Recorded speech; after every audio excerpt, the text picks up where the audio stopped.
नम्रता फुलझड़ी और मैं श्रुति। भारत और ऑस्ट्रेलिया के बीच आर्थिक सहयोग को बढ़ावा देने के लिए आर्थिक सहयोग एवं व्यापार समझौते पर हस्ताक्षर किए गए। इस समझौते के तहत ऑस्ट्रेलिया टेक्सटाइल, चमड़ा, आभूषण व खेल उत्पादों समेत 95% से ज्यादा वस्तुओं के लिए अपने बाजार में सीमा शुल्क मुक्त पहुंच प्रदान करेगा। इस मौके पर प्रधानमंत्री नरेंद्र मोदी ने कहा कि इतने कम समय में इतने महत्वपूर्ण समझौते पर सहमति बनना दोनों देशों के बीच आपसी विश्वास को दर्शाता है। यह हमारे द्विपक्षीय संबंधों के लिए बहुत ही महत्वपूर्ण है। आपको बता दें कि पीएम मोदी ने कहा कि ये रिश्ते भारत ऑस्ट्रेलिया मित्रता का महत्वपूर्ण स्तंभ है। ये समझौता हमारे बीच छात्रों, प्रोफेशनल और पर्यटकों का आदान प्रदान आसान बनाएगा, जिससे ये संबंध और मजबूत होंगे। उन्होंने आगे कहा कि हमारी अर्थव्यवस्थाओं के बीच एक दूसरे की आवश्यकताओं को पूरा करने की बहुत क्षमता है। मुझे विश्वास है कि इस समझौते से हम इन अवसरों का पूरा लाभ उठा पाएंगे। इस समझौते के आधार पर हम साथ मिलकर सप्लाई चेन का लचीलापन बढ़ाने और इंडो पैसिफिक क्षेत्र की स्थिरता में भी योगदान कर पाएंगे। साथ ही इस दौरान ऑस्ट्रेलियाई प्रधानमंत्री स्कॉट मॉरिसन ने कहा कि हमने अपनी व्यापक रणनीतिक साझेदारी की घोषणा की है। मेरी सरकार ने करीब $282 मिलियन की नई पहल की घोषणा की है। यह हमारे बीच विस्तृत सहयोग को बढ़ावा देगा। इस मौके पर केंद्रीय वाणिज्य मंत्री पीयूष गोयल ने कहा कि भारत ऑस्ट्रेलिया स्वाभाविक साझेदार है, जो लोकतंत्र, कानून के शासन और पारदर्शिता के साझा मूल्यों से जुड़े हैं। उन्होंने कहा कि दो भाइयों की तरह दोनों देशों ने कोरोना महामारी के समय एक दूसरे की मदद की है। उन्होंने आगे कहा कि हम अगले 4 से 5 वर्षों में भारत में 1 मिलियन रोजगार सृजन की उम्मीद करते हैं। आने वाले समय में भारतीय शेफ और योग प्रशिक्षकों के लिए कई नए अवसर खुलेंगे।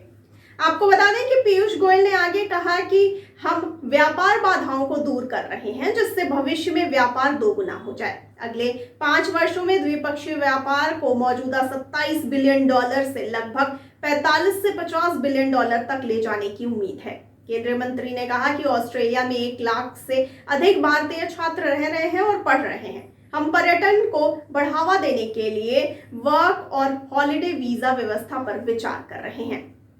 आपको जानकारी के लिए बताते चलें कि भारत की योजना सर्विस और मर्चेंडाइज एक्सपोर्ट को बढ़ाकर $2 ट्रिलियन तक पहुंचाने की उम्मीद की गई है। इस लक्ष्य को हासिल करने में यूएई अहम रोल निभाएगा। भारत ऑस्ट्रेलिया समझौते के बाद अब चमड़ा, कपड़ा, आभूषण और मशीनरी उद्योगों के भारतीय निर्यातकों को ऑस्ट्रेलियाई बाजार में शुल्क मुक्त पहुंच प्राप्त होगी।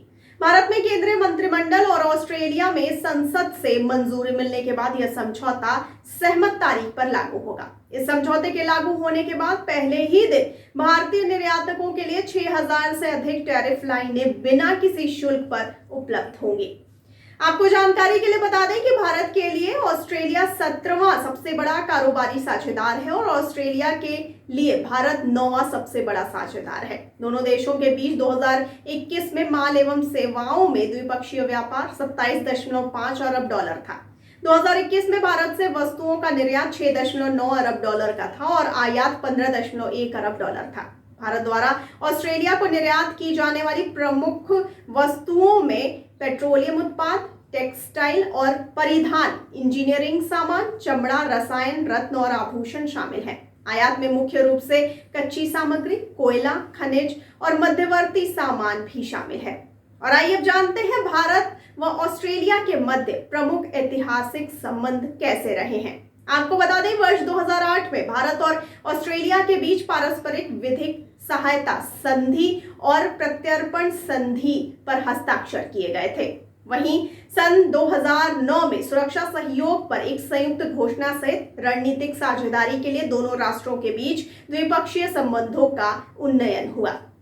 साथ ही आगे बता दें कि वर्ष 2014 में तत्कालीन प्रधानमंत्री टोनी एबॉट की भारत यात्रा के दौरान दोनों देशों के बीच एक नागरिक परमाणु सहयोग समझौते पर हस्ताक्षर किए गए। इसके बाद वर्ष 2016 में ऑस्ट्रेलियाई संसद ने civil nuclear transfer to India bill 2016 पारित किया, जो यह सुनिश्चित करता है कि नागरिक उपयोग के लिए भारत को ऑस्ट्रेलियाई यूरेनियम की आपूर्ति का अनुबंध सुनिश्चित किया जाए। तो आपको भारत ऑस्ट्रेलिया संबंध के विषय में क्या कहना है, आपकी क्या राय है, हमें कमेंट सेक्शन में कमेंट करके जरूर बताइए। और साथ ही साथ हमारे चैनल को लाइक, सब्सक्राइब और शेयर करना बिल्कुल ना भूलिए। मुझे दीजिए इजाजत, लेकिन आप बने रहिए द फुलझड़ी के साथ। धन्यवाद।